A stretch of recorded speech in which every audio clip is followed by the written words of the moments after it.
Segments are also used to smartly filter the customer database. But the difference from tagging is the segmentation is more automated solution. After setting up the segmentation, the platform will automatically filter the data for you.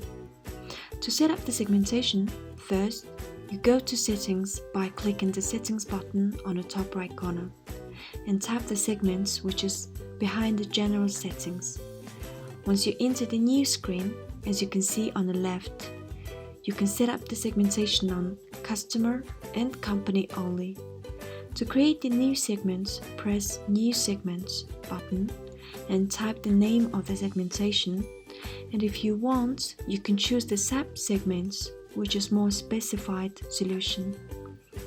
Let's say if you want to set up these segments from the website viewers within the last 30 days, then you can set it up here. And its description and the color you want it distinguished from the others. Also, you can add tracking code to these fields called properties and events to set up more specific segmentation. You set it up once, then it'll automatically count numbers of what you wanted to track down. For example, if you want to see the customers from the email with the .com domain, you set up this tracking code here on properties, then press count to see the numbers or to save to see the lists of them on the contact feature.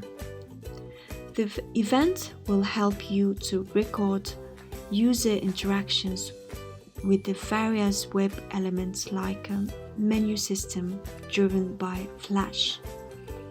You can do this by attaching the piece of coding to an element in this field with the help of your technical team.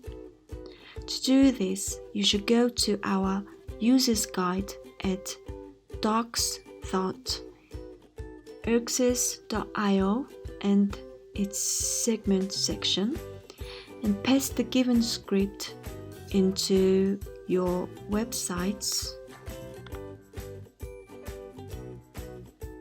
You probably need your technical team's support on this, but once you've done it, you'll gather the most valuable information about your company for the lifetime.